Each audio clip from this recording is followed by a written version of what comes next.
my lovers? It's MJ from Ultra Love TV. How's it going? Happy Monday. Happy to be here. We're going to be getting into our Monday to Friday daily readings. So if you want to check out more about myself, you can go to ultralove.com. I do a lot of yoga, meditation, and talking, speaking, and then the tarot. I've produced a series of online courses these last few years called the Be the Change online series, a focus on spirituality, sustainability, and veganism as well, and unplugging, which I'm slowly endeavoring to do, my lovers. I have deactivated my Facebook account, and I am simply creating these for my lovers and endeavoring to be quite disciplined with not actually being on the social media too much, just getting some messages out there. Heart love.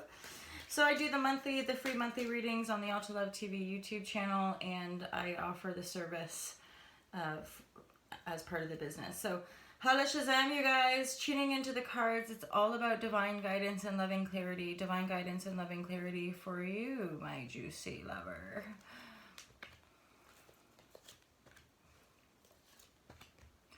And trust your own intuition. If it resonates, it resonates. If it don't, it don't. Again, when things are repeatedly resonating, that can mean to just book a private reading or, get in touch. I work with people regularly online, so yeah. Okay, Queen of Cups, centered, focused, feeling into some emotion.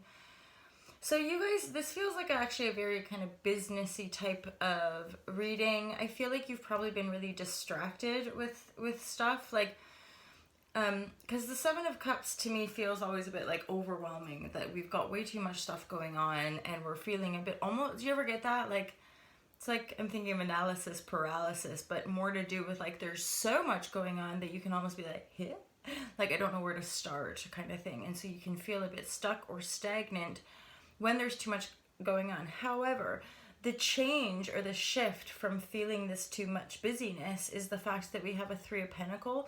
So it might be that for some of you, you are going to be seeking some advice. You are going to be going to a consultant, a healer, a mentor, or even like a friend who's really on it with his business or her business, and like having a couple meetings to like noodle or like have some thought form about how to diversify or how to like, create more pentacle from the pentacles that you've got. But at this stage, it's almost like you're recognizing maybe you need some help.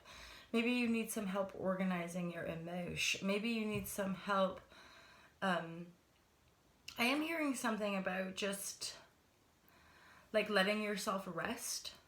Because I feel like this is a really bright journey for you opening up. This is something that you want so much. It's something that you've worked really, really fucking hard for.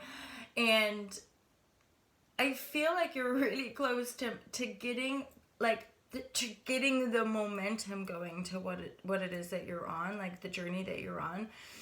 Because we started off with the Eight of Swords in the reverse, which tells me like it's almost like this feeling of you've got to the point that you thought you were going to get to, and you're like, no, you're having to keep going now, lover. And those points is almost like having to take blindfolds off after blindfolds, and then you get to a point you think you can see it, and then you're like, no, more blindfold. Like, I can't see that yet. I can't see that. And you're feeling maybe a little wounded, maybe a bit bruised and battered. But this is really to do with your working life and your perspective around your working life and how you show up in your working life. And not just working life, but of course your creative endeavors. Your imagination, the things that you're creating through passion, the things that you're creating through your art or your music or whatever, your creative writing, right? Whatever it might be. And that Queen of Cups energy, it's almost like stop doing stuff. And even to the point of like, stop trying to protect yourself and just drop in. Like, go to the Queen of Cup energy and just like, be still. Yeah, like that's part of all this manifestation vibration. Like, because people say thoughts create things, and like, yeah, there's certainly absolutely a reality to that. We are spelling magic with our words and our thought frequency. But most of us are having an incessant run of thought form that we're not aware of. That's part of the idea of consciously owning our manifestation. The trick here is that often when we get into it, we only want to honor, or we only want to absorb the positive manifestation.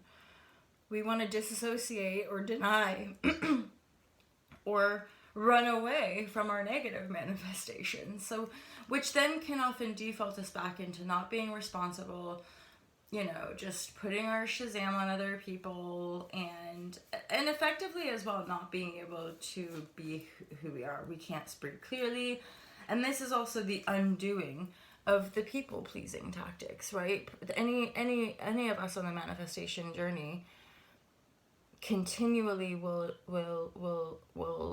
ram ourselves up the arsehole if we're people pleasing. And I've noticed that even recently, if you've ever learned a little bit about the Hayoka, we can come completely out of our integrity just to please. We can swing completely to something we don't even want in our heart, just to make somebody else happy, just to make somebody else feel good. And yet, when we're doing that, we're gonna have to face the underbelly. We're gonna have to face the overlay of the shadow underneath that.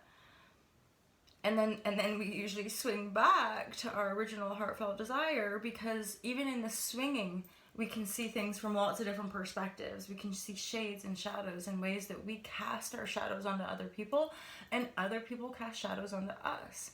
And the more aware we are with energy, the better we are at being triumphant over our own shit. Holla, Shazam! I just went on a proper rant there, my lovers. So this card here is the Five of Wands.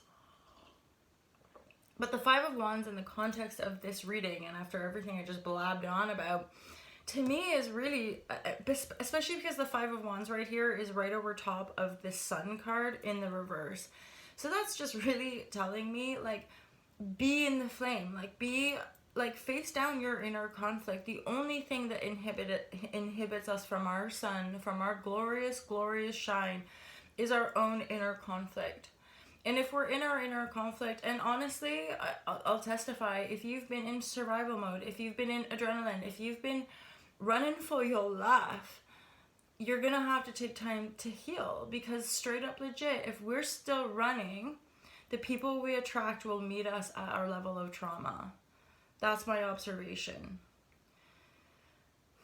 We're not effectively, if we're like still in survival mode and trauma mode, the people that we attract are likely to take advantage of that, possibly. Or, you know, I'm just highlighting that sense of be aware of your energy. And don't be fooled. You know, like, people will say a number of things to make you think any number of things. And usually if it seems too good to be true, it is. And certainly if there's like a weird part of you that's playing a part or seeking validation, there's definitely no real meeting. There's no real dialogue. There's no real heart.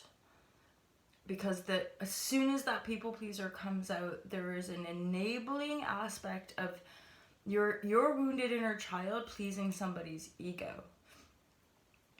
And there again is where, because people that are very egotistical and in their head really don't have that empathy that most empaths, from where I'm coming from at this point in the game, those of you breaking free from abusive cycles, you know, you need to really protect your energy and listen to the energy, not other people's words. And this is where it's like darkness, because like this is the cycle that I'm more recently sort of completing, is like your intuition, like in the moment, like shows you everything, especially after interacting more like closely with somebody, like in close conversation, intimate conversation, or of course actual intimacy, like sexual intimacy. The intuition will literally, like, and that's the power, and why the more conscious you become, the less you engage with unconscious sexual activity. However, one thing I'm also aware of is, like, there's no shame in any of it. Like, you are not a bad person for doing anything at all. but we are all working out some pretty sticky, icky energies.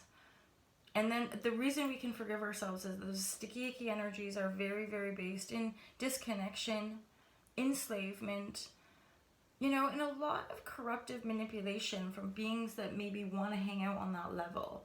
And so the more loving you become, the more compassion you have for the lower energies, but obviously you have more compassion for yourself. Well, I just had a proper little ramble there. So thank you guys so much for being here. I am going to leave the reading there and let you guys digest and make comments, if you will. It's always a pleasure reading a comment and seeing you guys here. Pardon me. Again, I'm not really on the Facebook, but Alta Love does have a Facebook page. And I'm just here on Alta Love TV. And if you guys want to book a reading, feel free to go to altalove.com.